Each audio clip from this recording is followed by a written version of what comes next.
What did you do? How can you communicate? The danger of it.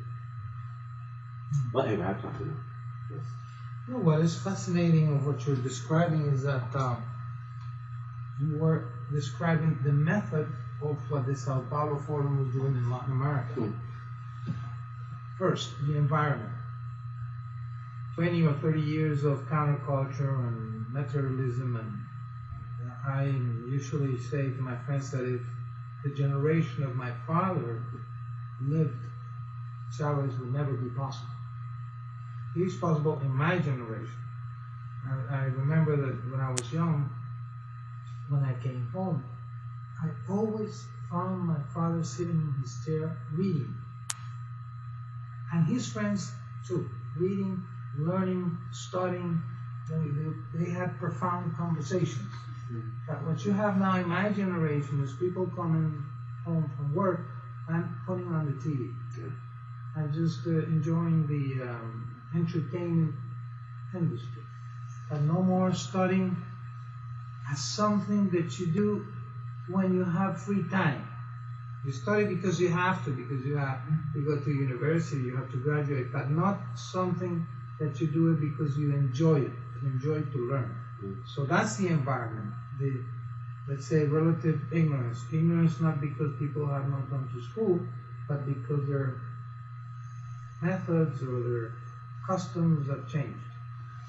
Secondly, to have dictatorships that are not brute, cruel, direct, Fidel Castro style of putting fire squads. No, that's not the method. The method is to speak very elegantly and say, the Constitution, this Constitution, is not good enough to do what it must be done to solve the problems of hunger, poverty, services, housing, education, etc., etc. So the Constitution must be changed. And then by doing little things, you change the system. And let me explain you, in the case of Venezuela, Bolivia, and Ecuador, how it works. The importance of changing the Constitution is changing the names. The Supreme Court doesn't have any more of that name. It turns into the Supreme Tribunal. Instead of the Congress, it's called National Assembly, and so on and so forth. So people who were elected the very same year as Chavez was elected president or Evo Morales was elected president, for the same 5-year term, they tell to them, listen, you were elected as a congressman to the Congress, but the Congress does not exist anymore.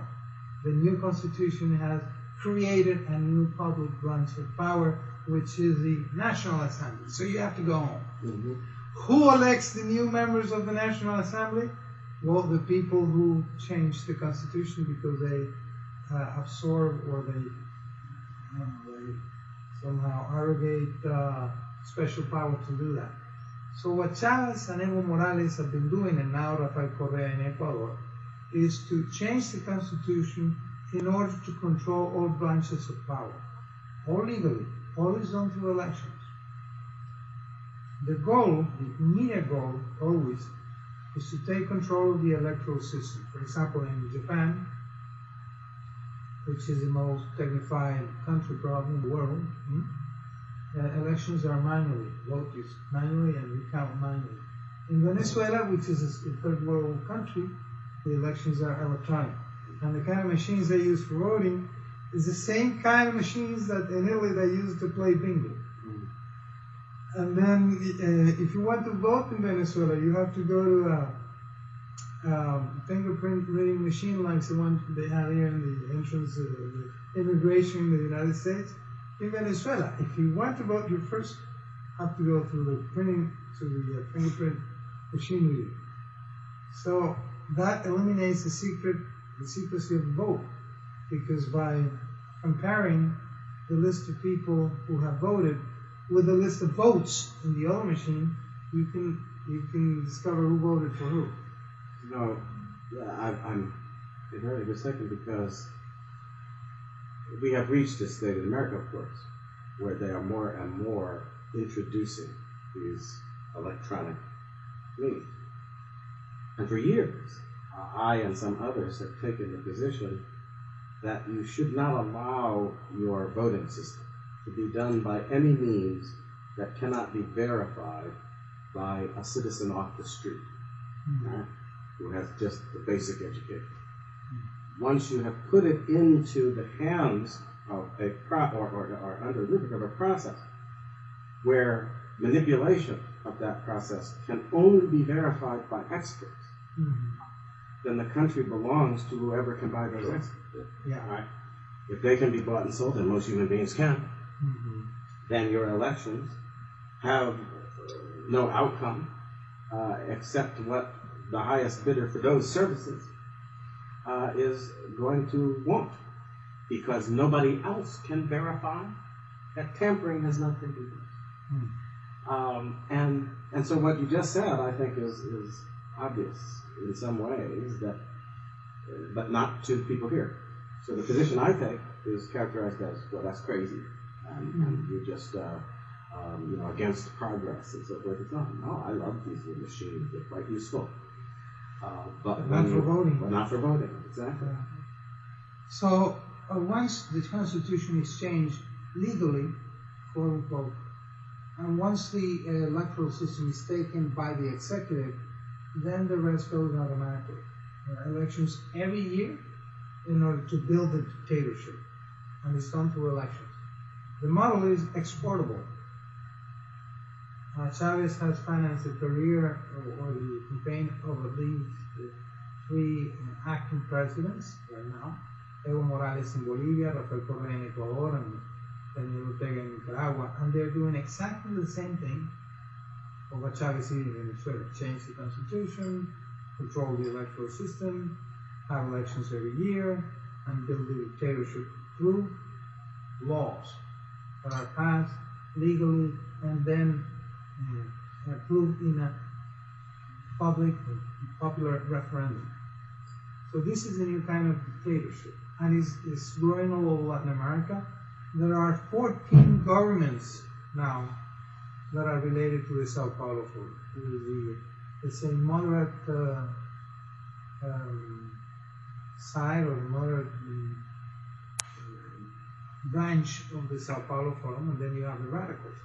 Radicals, you have Raúl Castro in Cuba, Chavez, Morales, Correa, Ortega, and you can include there the President of Argentina, Cristina Kirchner.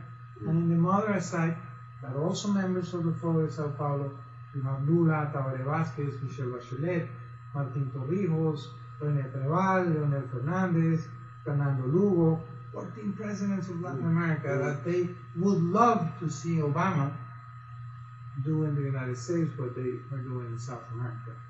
It's important also to see how these radicals inside the Sao Paulo Forum work together with the more moderate members of the Sao Paulo Forum. Actually, Lula was the creator of the Sao Paulo Forum. Yeah, he's very moderate, and he looks to be a friend of the United States, but he was the creator and the mastermind of the Sao Paulo Forum. So people here only paid attention to Chavez, and they thought that Chavez is the problem, and Lula can be an alternative to Chavez. But this is absolutely false, because Lula created Chavez. Lula created the Sao Paulo Forum in 1990, Lula and Fidel Castro. And Chavez was admitted to the Sao Paulo Forum in 95. And they prepared the way for Chavez.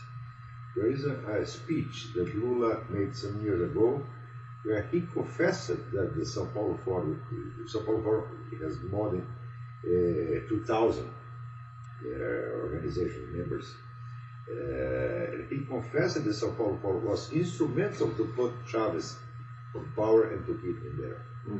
And here, nobody wanted to know about that. When the first time I came here to try to contact American opinion makers and tell them what was really going on in Latin America, all of them called me crazy. And there was a meeting at the CFR, Council of Foreign Relations, where 2 so-called specialists in Latin America, they said that the Sao Paulo Forum didn't exist at all. But I created it. And who do you think that George Bush would believe, me or the CFR? Yeah. So I had no chance at all.